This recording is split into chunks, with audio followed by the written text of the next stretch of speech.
देखिए, हमारे जनपद में तो पूरे प्रदेश में जो असामयिक बारिश हुई है, धान की फसल पूरी तरह तैयार है, कहीं कहीं आलू की बुआई हुई हो गई थी।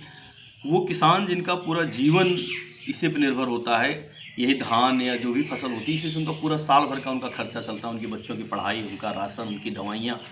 लेकिन इस समय प्रदेश में जो ये बारिश हुई है, बिल्कुल ये कहर की बारिश है। सारी फसलें नष्ट हो गई हैं, खेत में पड़ी हैं, सड़ रही हैं। वो मैं सरकार का ध्यान आकृष्ट कराना चाहता हूँ। वो सरकार जो पराली जलाने के लिए तो ड्रोन से देख लेती है, FIR करती है। क्या सरकार के पास जो मुख्यमंत्री रोज नई नई डींगे हाँकते रहते हैं, हमने किसानों के लिए कर दिया, वो कर दिया। अभी कल बिहार में भाषण दे रहे थे योगी आदित्यनाथ जी कि बिना किसान के मजबूत हुए कुछ नहीं हो सकता। मैं तो जानता हूँ, पूरा देश जानता है कि भाजपा सरकार ही किसान विरोधी है।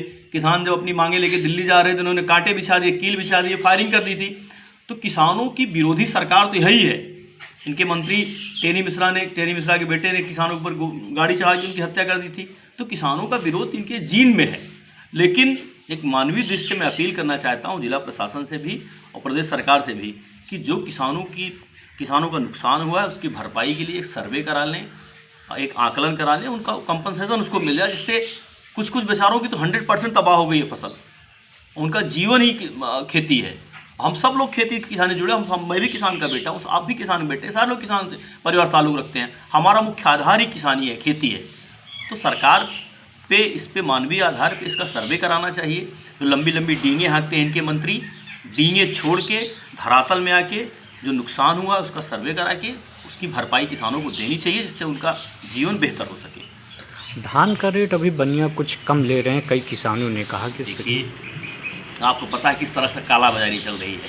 सरकार प्रायोजित कुछ ठेकेदार होते हैं, कुछ लोग हैं, वही कहीं किसी बनिया के माध्यम से, कहीं किसी के माध्यम से कम पैसे में धान, मजबूरी में आदमी किसान अपनी फसल बेच देता है। इनके क्रय केंद्र भी खुले नहीं ठीक से, उस पर शुरुआत ही नहीं हुई है। धान का भंडारण करना किसानों के लिए बहुत मुश्किल की बात होती है। तो औने पौने दामों में ये सरकार की मंशा है कि औने पौने दाम में कुछ इनके कैपिटलिस्ट लोग मजबूत हों और आम किसान को उसकी फसल का उचित मूल्य न मिले।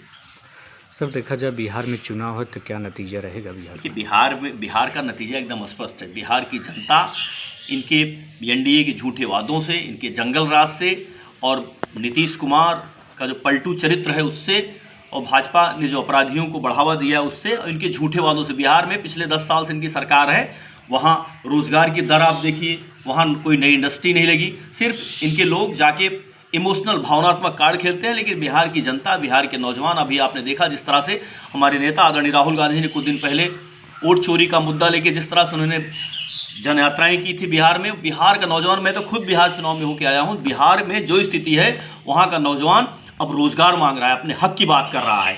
वो अब इनके धर्म संप्रदाय, हिंदू मुस्लिम के नारों से ऊब गया है, महागठबंधन के साथ है। मैं दावे के साथ कह सकता हूँ कि वहाँ महागठबंधन की सरकार पूर्ण बहुमत के साथ बनने जा रही है। सर, देखा जाए अभी अखिलेश यादव ने कहा कि सरकार जो है किसानों के गन्ना मूल्यों का जो टेंडर कराई थी, विज्ञापन निकलवाई, उसको अंग्रेजी पेपर में निकलवाई। कितने लोग पढ़ पाएंगे उसको? मैं तो कह रहा हूँ कि दिखावे की सरकार है, इनको सिर्फ दिखावा चाहिए, और दिखावा भी उनके बीच में चाहिए जो कैपिटलिस्ट लोग हैं। इनके पास न किसानों के लिए कोई ठोस नीति है। अभी गन्ना भुगतान किस स्तर का है? जो सरकारी मिलों में जिन्होंने गन्ना दिया था उनसे आप पूछ लीजिए, बुढ़े हो जाते हैं बेचारे, गन्ने का